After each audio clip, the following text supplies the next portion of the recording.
A mandioca, para ser valorizada como alimento energético e nutritivo, por não conter glúten, precisa se tornar mais popular ainda, principalmente nas grandes cidades brasileiras. Uma das formas para se tornar mais consumida seria como beiju ou tapioca, um derivado alimentar considerado iguaria, mas que ainda não ganhou o domínio público. Nós vamos ver agora na reportagem como é fácil produzir tapioca a partir da fécula da mandioca. Muito consumidos no norte e no nordeste do país, os beijus moles ou tapiocas são produzidos a partir da fécula da mandioca, também conhecida como goma, polvilho ou polvilho doce.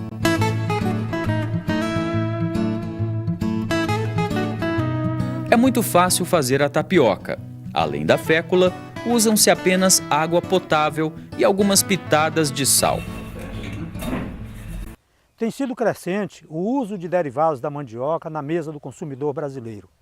Isso se deve basicamente a toda essa variabilidade genética, ou seja, o número de variedades existentes que permitem o consumo de variedades para a mesa, chamados de aipins ou macaxeiras, usados na forma de aipins fritos ou congelados, chips, e também as variedades bravas, de onde se extrai a fécula, amido ou goma.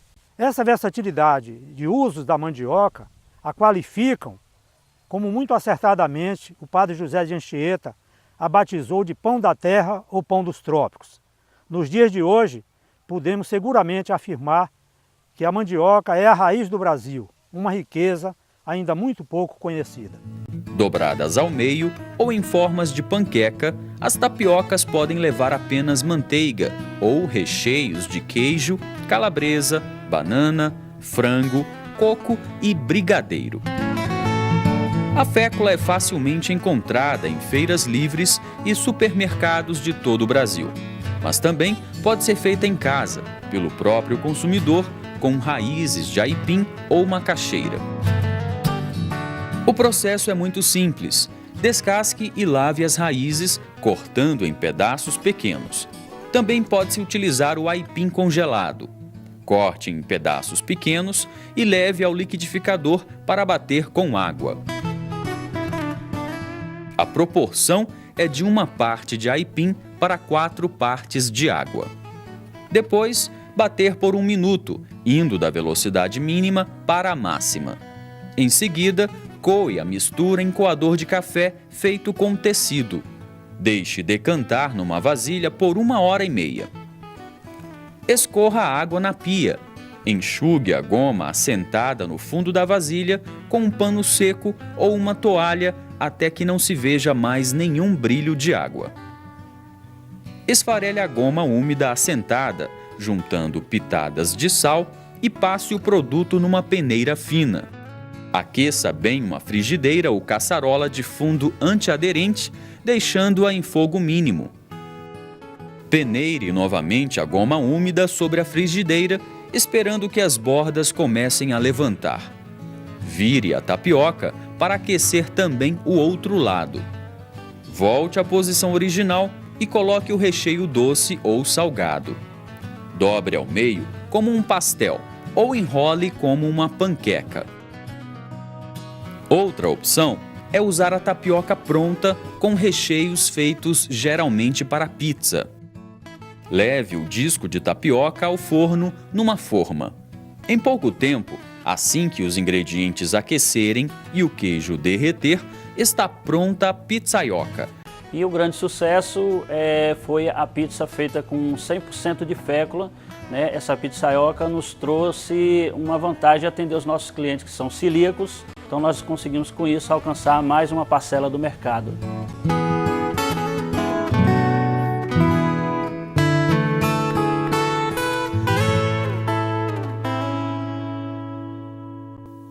Zelito, a gente viu aí a receita e o modo de se fazer a tapioca na Voz do Macau e a gente percebe que realmente é muito simples, né? Não tem assim nenhum grande segredo nessa receita. Sem dúvida, é bastante fácil. Agora, existe algum processamento dentro do que você poderia nos dizer hoje, que facilitaria ainda mais a vida das pessoas? Por exemplo, a pessoa pode comprar na cidade que tipo de matéria-prima para se fazer a tapioca? Ele pode comprar a goma úmida, né, que é a matéria-prima para fazer a tapioca. Mas o consumidor ele pode fazer uso então dessa prática em casa, a nível doméstico, na cozinha, utilizando justamente a raiz que ele compra para cozinhar. É essa a alternativa que se apresenta para a produção da tapioca e também para a pitsaioca, especial, como foi dito, para as pessoas portadoras da doença celíaca. Mas existe aquela matéria-prima que é seca, precisa ser hidratada para a pessoa fazer tapioca, né? Aí, no caso, como é que funciona? Um outro caminho, quando você tem a goma ou fécula da mandioca seca, você precisa hidratá-la, colocar no caso a água ou a polpa da fruta ou extrato das hortaliças, um líquido, enfim, para que você tenha a umidade necessária para ficar no ponto de você fazer a tapioca. No caso da água, quanto de água? Aproximadamente a metade. Se você tem 500 gramas de goma seca, você utilizaria aproximadamente 250 ml ou a metade, meio litro de água aproximadamente. Certo. Aí você citou a questão do suco de fruta ou de algum tipo de vegetal. Aí o beiju fica colorido, né? Perfeito. Aí ele ficaria colorido, agregando cor, cheiro, sabor e, naturalmente, valor nutritivo também. Agora,